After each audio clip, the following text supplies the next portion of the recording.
अस्सलाम वालेकुम स्टूडेंट्स, कैसे हैं सब? आई होप सो सब ठीक होंगे और अच्छी हेल्थ में होंगे और अपनी स्टडीज पर प्रॉपर कंसंट्रेट भी कर रहे होंगे। मैं हूं आपका केमिस्ट्री टीचर ज़ीशान शाह और आज के लेक्चर में हमने जो टॉपिक सबसे पहले जो डिस्कस करना है वो है मॉलिक्यूलर आयन। अच्छा, पीछे हमने आयन के बारे में डिस्कस किया था कि आयन क्या होता है। एटम जब इलेक्ट्रॉन लूज कर देता है या इलेक्ट्रॉन गेन कर लेता है तो उसके ऊपर कोई चार्ज आ जाता है, वो चार्ज नेगेटिव भी होता है और पॉजिटिव भी होता है, तो वो क्या बनाता है? आयन।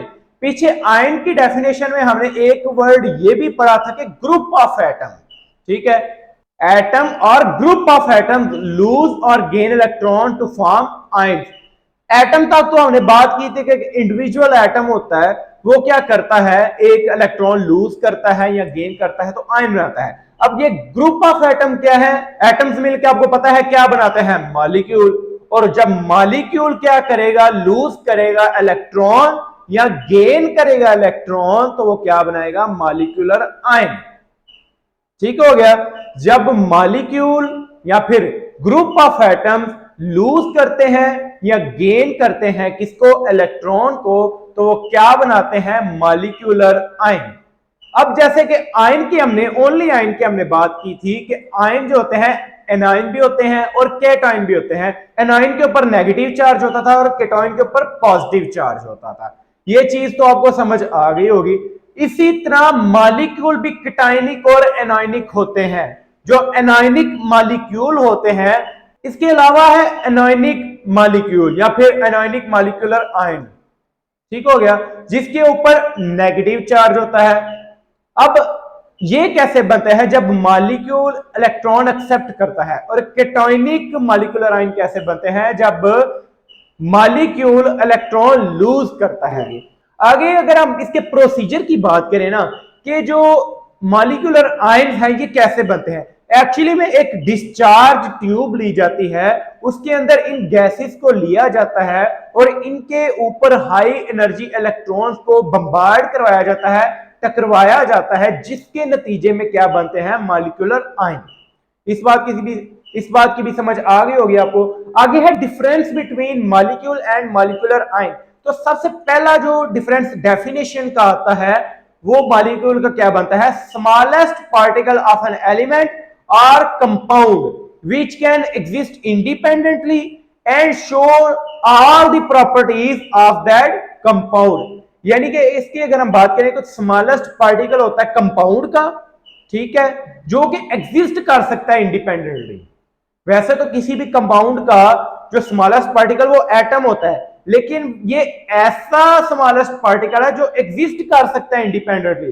एटम में तो हमने बात की थी ना कि एग्जिस्ट मे और मे नॉट एग्जिस्ट इंडिपेंडेंटली। ठीक है, तो वो केमिकल बॉन्ड भी बनाते हैं एटम्स।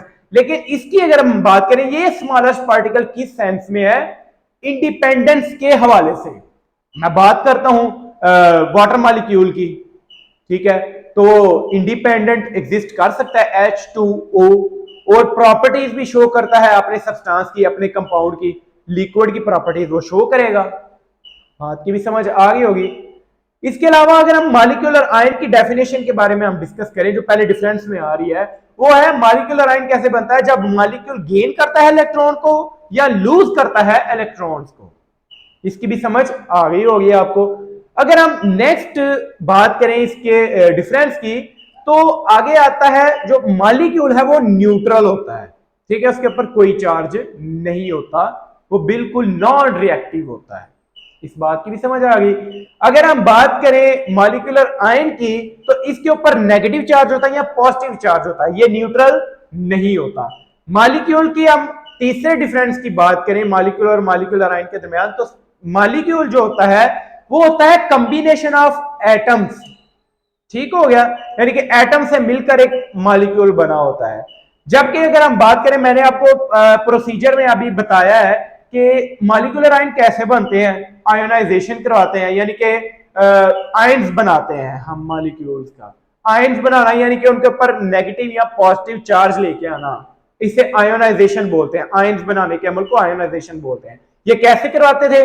डिस्चार्ज ट्यूब के अंदर क्या लिया? गैसेस को लिया और हाई एनर्जी इलेक्ट्रॉन्स को उसके ऊपर टकराया, उन गैस के मॉलिक्यूल के ऊपर, तो मॉलिक्यूलर आयन बनता है, इसी को आयोनाइजेशन बोलते हैं। इस बात की भी समझ आ गई होगी आपको। आगे चौथा और लास्ट डिफरेंस है, जो मॉलिक्यूल है वो स्टेबल होता है, जबकि अगर हम बात करें मॉलिक्यूलर आयन की, तो ये एक रिएक्टिव स्पीशी होती है जो कि रिएक्ट कर सकती है। लाजमी बात है, अब किसी से कोई चीज छीन लें, ठीक है, उसको केटाइन बना लें, किसी भी आप आदमी की बात कर लें, तो वो तो आपकी तरफ भागेगा, लपकेगा आपकी तरफ, यानी आपकी तरफ रिएक्ट करेगा कि मुझे मेरी चीज वापस करो। ठीक हो गया। अगर हम उसको एक चीज एक्स्ट्रा दे दें, वो खाता जा रहा है, एक्स्ट्रा चीज उसको आपने और दे दिया, वो उसका पेट भर गया है, अब वो क्या करेगा, आपके ऊपर उल्टी कर देगा, यानी फिर आपके साथ रिएक्ट करेगा। ये मैंने वैसे लाइटर साइड पे, फनी साइड पे मैं बात कर रहा हूं, इसका मतलब ये है कि जो एटम है, सॉरी मॉलिक्यूल है, वो उल्टी कर देगा, ऐसा कुछ नहीं है। समझाने का मकसद ये रिएक्टिव होते हैं, क्योंकि इनसे एक इलेक्ट्रॉन लिया होता है या इनको दिया होता है, ठीक है, इसलिए ये रिएक्टिव होते हैं, ये रिएक्ट करते हैं बड़ी जल्दी। आगे हमारे पास जो टॉपिक है वो है फ्री रेडिकल्स। अब फ्री रेडिकल्स कैसे बनते हैं इसका भी आपको बताऊंगा। आयन और रेडिकल के दरमियान क्या डिफरेंस होता है ये भी मैं आपको बताऊंगा। सबसे पहले फ्री रेडिकल की जो डेफिनेशन है वो है एटम और group of atoms having odd number of electrons, या फिर अनपेयर्ड नंबर ऑफ इलेक्ट्रॉन्स भी आप इसे बोल सकते हैं, ठीक है। और हम अजीब को बोलते हैं। अब ये अजीब जो या फिर अनपेयर्ड नंबर ऑफ इलेक्ट्रॉन्स क्या होते हैं, बहुत ही सिंपल है। सबसे पहले हम इसकी बात करते हैं रिप्रेजेंटेशन की। इसको हम एक डॉट पुट करते हैं, लेट्स से कि क्लोरीन के ऊपर आपने डॉट पुट कर दिया, हाइड्रोजन के ऊपर आपने डॉट पुट कर दिया, तो ये एक रेडिकल को शो करता है, उसको रिप्रेजेंट करता है। आगे मैं बात करूं ना कि रेडिकल, हमने बात की थी कि आयन तो बनता है जब हम किसी भी एटम से एक इलेक्ट्रॉन ले लेते हैं, उसको दे देते हैं। अब रेडिकल कैसे बनता है? अब लेट्स से कि हमारे पास इस तरफ एक हाइड्रोजन है और इस तरफ क्या है, एक क्लोरीन है, और इनके दरमियान क्या है, एक बॉन्ड है, ठीक है, कोवलेंट बॉन्ड है। इस कोवलेंट बॉन्ड को जब हम दरमियान से काट देंगे तो क्या होगा, जो इलेक्ट्रॉन्स होंगे अपनी साइड्स पर चले जाएंगे और ऑड नंबर ऑफ इलेक्ट्रॉन जो है आ जाएंगे, और वो डॉट ऊपर आ जाएगा जिसे हम रिप्रेजेंट करते हैं उस रेडिकल को, तो हमारे पास वो रेडिकल बन जाएगा। इसकी मिसाल आप ऐसे ले लें, लेट्स से कि मेरे इन दो हाथों के दरमियान एक धागा है, अब उस धागे को मैंने काटना है, फिर इसको रोल करना है, रोल करते करते वो छोटा सा एक धागे का इधर रोल बन जाता है, इसके ऊपर मैंने ऐसे रिप्रेजेंट कर दिया। अब उसी इस तरफ से भी जो धागे को रोल करते करते मैंने इधर लाके इकट्ठे कर दिया है। इस तरह की एग्जांपल भी आप इसको अंडरस्टैंड करने के लिए ले सकते हैं। इसे हम बोलते हैं होमोलिटिक क्लीवेज या फिर इक्वल क्लीवेज भी बोलते हैं। ये होमोलिटिक क्लीवेज तब होता है जब मॉलिक्यूल क्या करता है, मॉलिक्यूल के अंदर एटम्स क्या करते हैं, अब्सॉर्ब करते हैं ज्यादा से ज्यादा हीट को, ठीक है। और रेडिकल क्योंकि ऑड नंबर ऑफ इलेक्ट्रॉन होते हैं, इसलिए ये एक्सट्रीमली रिएक्टिव होते हैं, यानी कि बहुत ज्यादा रिएक्ट कर सकते हैं। इनके अंदर बहुत ज्यादा ताकत होती है कि ये रिएक्ट बहुत जल्दी कर सकते हैं। आगे difference between ion and radical है। तो सबसे पहले आयन की अगर हम बात करें तो आयन बेयर सम चार्ज, ठीक है, एटम्स और group of atom bear some charge या फिर हैविंग सम चार्ज, इसके ऊपर कोई चार्ज होता है, या फिर वो पॉजिटिव होता है या फिर नेगेटिव होता है। रेडिकल की अगर हम डेफिनेशन की बात करें, एटम और group of atom having odd number of electrons, इस चीज की भी समझ आ गई। सेकंड डिफरेंस, जो आपके पास आयन होता है वो एग्जिस्ट कर सकता है सॉल्यूशन के अंदर भी। लेट्स से कि हमारे पास एक आयनिक कंपाउंड है जिसके अंदर आयन होते हैं NaCl, सोडियम क्लोराइड, Na और Cl, ठीक है, उसको वाटर के अंदर डिसॉल्व करें तो आयन जो होते हैं वो बिखर जाते हैं, ठीक है, यानी एग्जिस्ट कर सकते हैं एक सॉल्यूशन के अंदर भी, ठीक है। वाटर के अंदर उसको आप डिसॉल्व करें तो वो सॉल्यूशन बनेगा, ठीक है, Na एक साइड पे चले जाएगा और Cl एक साइड पे चले जाएगा, ठीक है, तो वो एग्जिस्ट कर सकते हैं, it means in the solution. और क्रिस्टल लैटिस की फॉर्म में भी एग्जिस्ट कर सकते हैं। मैंने आपको बताया कि जो जितने भी साल्ट्स होते हैं, ये साल्ट आप बात कर लें, ये क्रिस्टल लैटिस की फॉर्म में मौजूद होते हैं, क्रिस्टल की फॉर्म में। जिसने मेरे पिछले लेक्चर में ना देखे वो लाजमी देखे, कॉन्सेप्ट क्लियर होगा आपका। क्रिस्टल लैटिस की फॉर्म में एग्जिस्ट करते हैं आयंस जो होते हैं, क्योंकि आयनिक कंपाउंड्स से होते हैं, ठीक है, आयनिक कंपाउंड्स में होते हैं और क्रिस्टल लैटिस की फॉर्म में एग्जिस्ट करते हैं। जबकि दूसरा डिफरेंस हम इसी के मुकाबले में हम रेडिकल का अगर हम डिस्कस करें ना, तो जो उनकी जो एग्जिस्टेंस होती है वो सॉल्यूशन के अंदर भी होती है और एयर के अंदर भी होती है।